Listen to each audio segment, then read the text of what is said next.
Hello, welcome to another edition of the Orchard Report. I'm your host, William Trout, joining you for another week of Bills football news. Let's dive into it.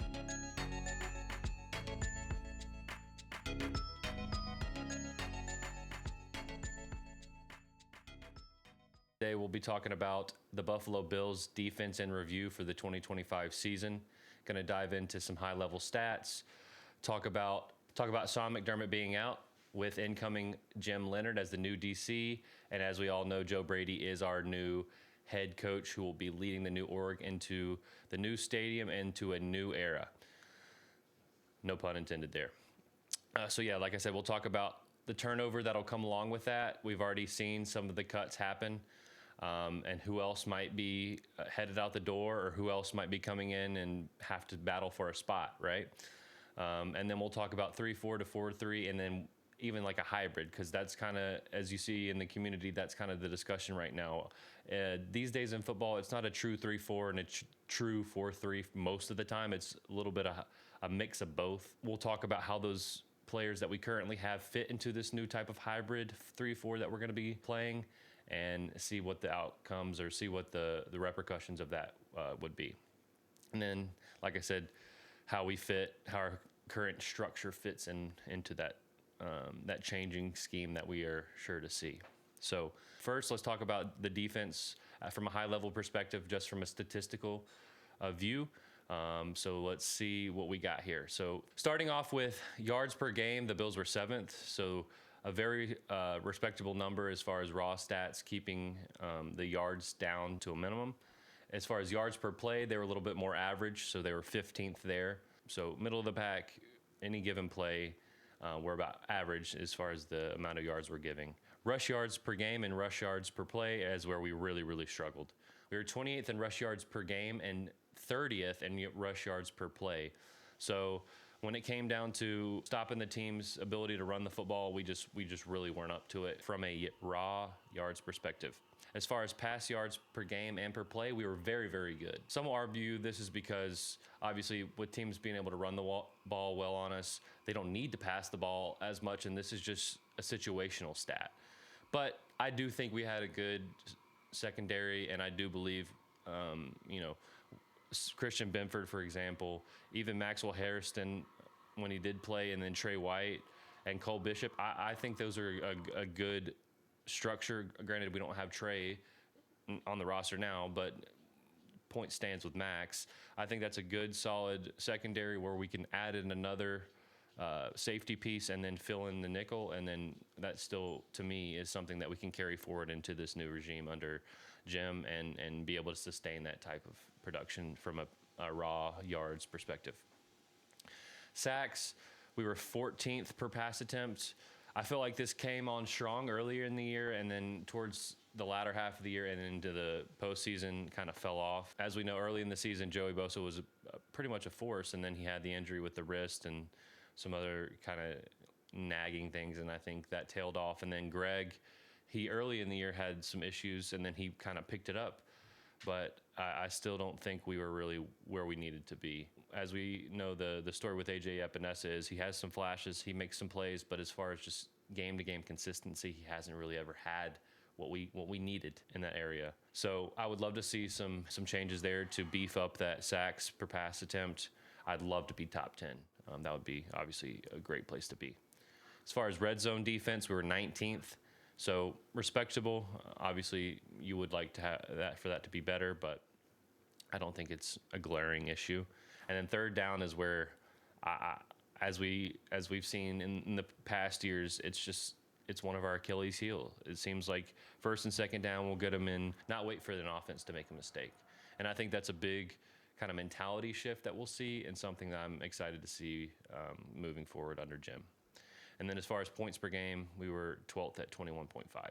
So overall, I think it's a decent defense, but there's plenty of room to improve. And I think that we will, as we go out throughout this conversation talking about the different rooms, you'll see those areas where that could happen. So first off, we'll talk about the defensive line room, talk about the returning folks who will be free agents, and then talk about the needs moving into the free agency this upcoming week and the draft. So as far as returning defensive ends, we have Greg Rousseau, Michael Hoyt, Javon Solomon, Landon Jackson, and Andre Jones Jr. So we have the mainstay in Greg, who's obviously been here for a number of years and has produced well. Not had the splash plays, but overall been pretty consistent and is going to be our main starter. I assume it's going to be at more of a 5 tech instead of a true rush outside linebacker. So we will need those true rush outside linebackers, and the only folks who really fit that mold right now on the current roster would be Michael Hoyt coming off that Achilles, and then Javon Solomon.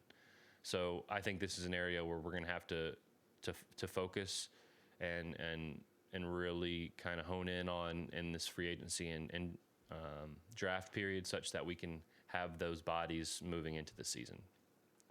And I think Greg Rousseau is going to be a great 5 tech, or 4I, I guess, if depending on the alignment. But I think he'll be someone who can really be strong at that point of attack, as we've spoken about previously. And we also need somebody that can kind of come fit in behind him. Could that be Landon Jackson? We'll see. And as far as free agents at this position for the DNs, we have Joey Bosa and then AJ Epinesa. I personally wouldn't have Joey Bosa back unless it was pretty low money. And then AJ Epinesa, I love the guy. I think he's a solid player, but I would be fine with letting it run its course and just seeing what else we have or what else we can do to fill that area or fill that position. As far as defensive tackles, for the returning bucket, we have Ed Oliver, Deion Walker, TJ Sanders, Dwayne Carter, Fidarian Mathis, Tommy Aking-Bazot, and Zion Logue. So a good number of bodies there, and guys I like. I think obviously Ed coming back, hopefully not having an injury-laden season, will be good for him. Deion Walker showed plenty. I think he could be a good shade, and then even a 3 tech if we need him to be. TJ Sanders, I think he can fit well into this defense with a 3-4, playing that 3 tech. Dwayne, I see him as being more of a shade in this defense, but I just don't know how much I'd want to trust him. So I'd honestly be looking for other guys to give him competition. I love that we brought back Fidarian Mathis to be that competition in a lot of ways.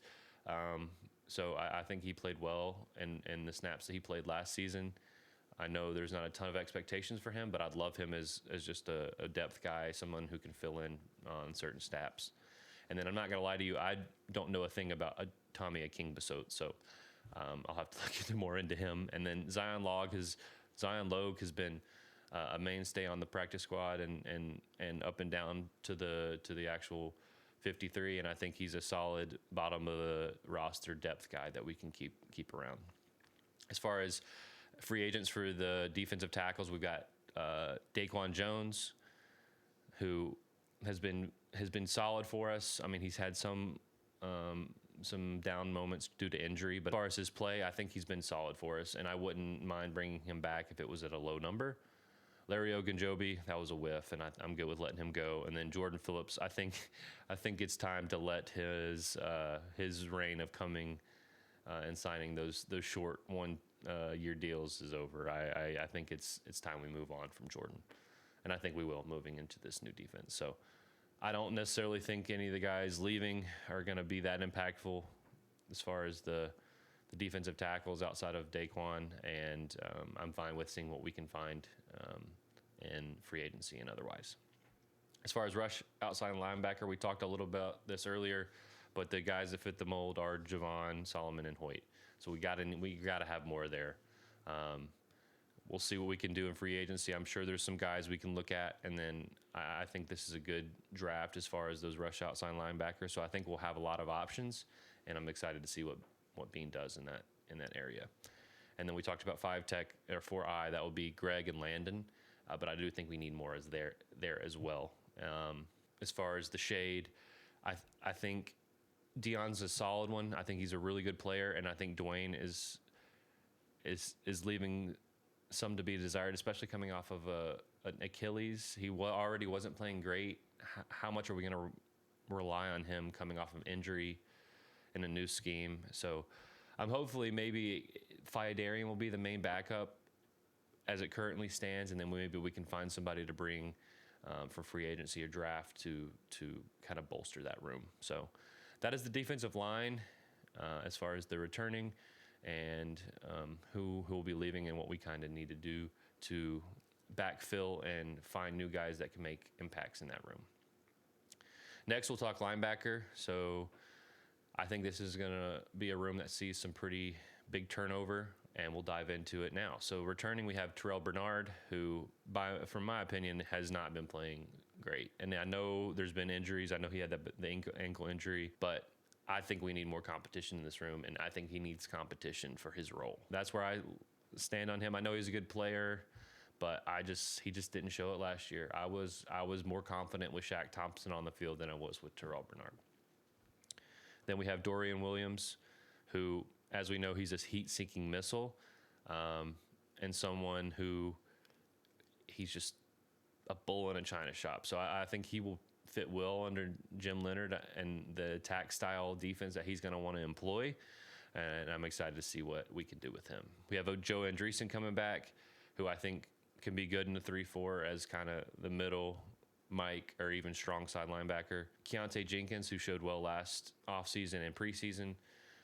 So I think he's going to be a guy who can potentially have a role. And then Jim Lee Charlo, the darling of Hard Knocks, who we brought back, I think, on a futures deal. So I think that's a solid foundation, but I do think we need more competition. And I think I wouldn't mind making a pretty high investment in this room if it's somewhere where the value matches. I think that's safe to say. As far as unrestricted free agents, Matt Milano is a free agent. So obviously he played well last year. I think he was one of our best players on defense. Now, how much can you rely on him to stay healthy? And what is that contract going to look like? Those are the two questions I have. If it makes sense, I wouldn't mind bringing him back. But I don't know. I think it's a lot left to be seen as far as that. And then Shaq Thompson, I honestly think he would be a great addition to bring back. I loved how he played last year, as I alluded to earlier. When he was on the field over TB, I truly was confident. I thought he brought more of a presence up the middle. The run defense got better when he was on the field. So if we can get him for the right money, I know that's the same kind of song and dance with a lot of these players, but I do think he would be one that I would look to bring back. So it'll be interesting to see what they do there. And then as far as restricted free agents in this room, we do have Balin Spector coming back, which I don't have any strong feelings one way or the other, but I just know he always stays hurt. So if he is on the team, he's just going to be special teams and then really low depth. But I mean, if he's going to sign for the minimum, I'm not going to be mad, I guess. But yeah, like I said earlier, I would like some draft capital put into this room. I wouldn't even mind it to be something pretty early. Granted, we don't have a second round pick anymore, but I still think that this is an important room for this defense, and I think that it could shift that run defense if we can put somebody in the middle who could be more of a thumper but still has athleticism. And I think there's some candidates in this draft because it is a really strong linebacker class. So, and then as far as free agents, still keep an eye on Alex Singleton and Justin Stranad from Denver, because there is a chance that Jim would want to bring one of those guys because they're familiar with his system and such from Denver. So, all right, next we'll talk about cornerback. We have returning Max. Next we'll talk about cornerback. As far as returning guys, we have Christian Benford, who is our lockdown CB1. Awesome, happy with that. We got Maxwell Hairston, our first round pick from last year, who showed well in the time, and the time that he did play. He did have some issues with injuries, but I am happy with what we saw, and I'm excited to see what he can do moving forward. And then we also have guys like Takori Couch, MJ Devonshire, Daryl Porter Jr., and then Dorian Strong.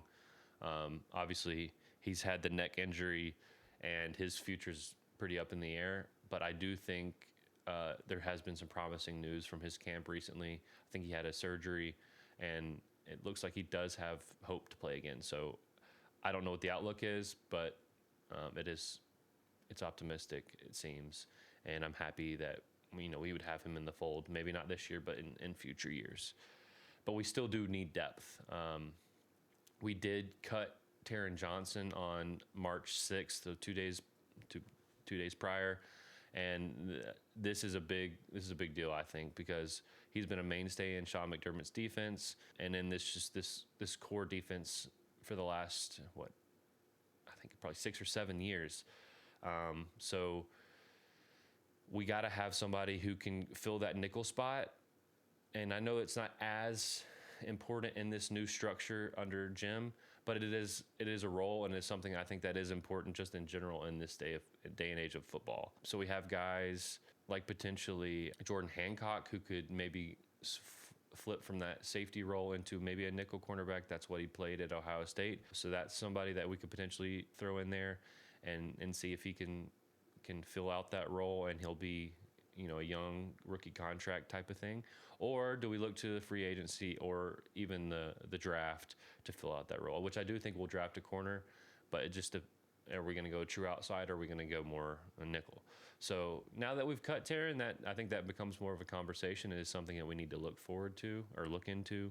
And I just think also in general, this room needs depth, because as you kind of saw after I said our top two and Max and Christian, I mean, Takori, MJ Devonshire, and Daryl Porter, I'm sorry, but that's just not going to cut it as far as depth.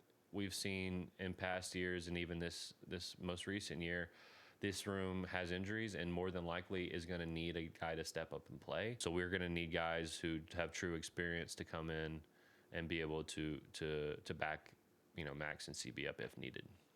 So I think there is work that needs to be done in this room. And then as far as safety, returning, we have Cole Bishop, Jordan Hancock, Wande Owens, and then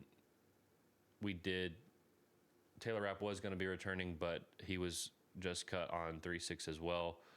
So that is the room right now. It's literally just those three guys. And then our UFAs are Jordan Poyer, Darnell Savage, Damar Hamlin, and Sam Franklin. And we did re-sign Sam Franklin recently as well. So he will be returning. But as we all know, he's mostly special teams. So I don't really think he factors in this room too much. So we're going to need an investments here. I'd say multiple. We're going to need both Hancock and Poyer, were our starting safeties alongside Cole Bishop this past year. And with Jordan Poyer gone and how we saw Jordan Hancock play, which was not great, I think we need someone else in this room who can hold down next to Cole Bishop, and then let Jordan Hancock continue to develop either at safety or, like I said earlier, maybe move him into the nickel corner and see how he can do there. But I do think this room needs a good bit of depth, because as it currently stands, Cole Bishop's our only starter. So I think there's a lot of areas, like I said, that we're going to be able to infuse new players, and as I went through each room, there already is a lot of turnover. So I think that we'll be able to bring in players that fit more of Jim's vision, which I think it's honestly potentially a good thing. Granted, we don't have a ton of resources to fill in those guys with high-end investments, but I do think it's a good kind of inflection point where the guys that are on the way out don't necessarily fit Jim's defense for what it is and the way he wants to play it. So I think it's a kind of a good time where he can say, you know what, guys, we appreciate y'all, but we're going to go in a different way, and allow him to bring his vision into the defense alongside, the core that we already have. So it can be almost like a hybrid mix. And I also just think the way that he's going to have the guys play will feel different.